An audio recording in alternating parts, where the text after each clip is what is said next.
Hello there and welcome into the latest edition of the SAU Baseball Coaches Show. I'm Daniel Gallegos, joined alongside head baseball coach Steve Browning. Coach, first couple weeks into the season, your team is off to a 6-1 start.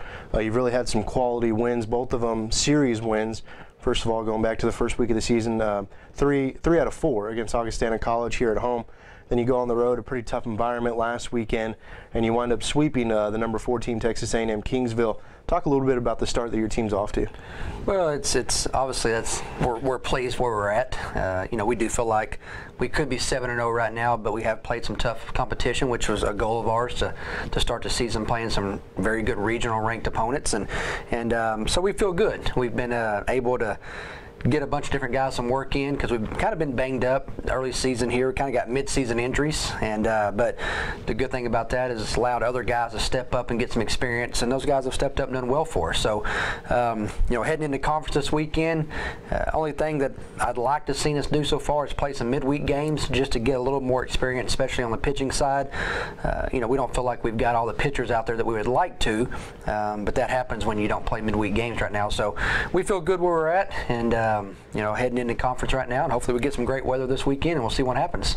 Yeah, you talk about conference play, jumping right into it. It's kind of hard to wrap our heads around that so early on in the year. You're going into conference play, but nonetheless, you're hitting the road. You're taking on a very difficult Southwestern Oklahoma team. Last year, Southwestern Oklahoma, I believe, finished second in the regular season. Had a very top-line pitcher. He has since left through the draft, but still a very quality team. You guys are going out on the road. Last year, you were able to pick up a sweep of them here at home.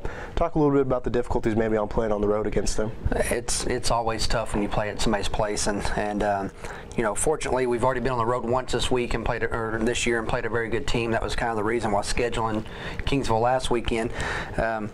Southwestern, they're very well coached. They always have a good program. We don't know a lot about them because they do have so many new faces this year, and which can be a good thing or it can be a scary thing because you just don't know. And we've been fortunate to play a few more games than they have so far, but again, it doesn't matter. We're going to their place. We got to hop on that bus and make a drive to Weatherford, Oklahoma, and they get to play at home, and I think it'd be a very good early season matchup for us. I think when the dust settles, they're going to be right there at the top of the conference like they have been the last couple of years, and like I said, I'm excited to get our guys out there and see what happens. You've talked a little bit earlier about how your team has kind of battled through some injuries here early on, so maybe some guys who would be in your starting lineup hadn't necessarily been out there due to some injuries, some nagging injuries and whatnot. But as you always say all the time, it's just another opportunity for somebody to step up. Who has stepped up that you have been very pleased with here in the first couple of weekends? Well, there's so many names, but I think you got to look at a guy like Justin Buchanan. And Justin, going into the season, we knew he was going to get the opportunity to catch some for us. He's kind of been thrown out there a little more than probably what we thought with Ryan Durden, our normal starting catcher, going down so early. And but he has stepped in. He has played like a starter. I think he's earned a lot of respect from the players and the coaches and the teams he's played so far, because 7 games into it, he's our leading hitter, and he deserves to be. His approach at the plate has been awesome. He's done everything he needed to do behind the plate, catching, throwing, handling the pitching staff. So he comes to mind.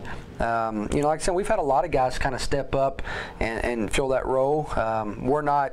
I wouldn't say we're clicking at the level that we'd like to offensively, but we've done enough to win some ball games. We've had some great pitching, and we've played really good defense up to this point, and we've had enough timely hits here and there. So a guy like Justin Buchanan has been huge for us. Ryan Durden should be back. He had a oblique injury, and it's just been kind of one of those we want to make sure we rest it, because if you get him out there too soon, it's going to be a nagging injury all year. So he'll add back to the lineup, and we can get him back in there, with what he's able to do offensively and with what Justin's been doing, and of course the other guys in the lineup. We feel okay once we get everybody healthy again. Well, we appreciate your time. Again, a very big weekend coming up. First weekend in conference play. Mule Riders head to Southwestern Oklahoma to take on the Bulldogs of Southwestern Oklahoma. A single game on Friday, and then they'll play a doubleheader on Saturday. Be sure to check MuleRiderAthletics.com for all the live links concerning that series this weekend. Coach, best of luck.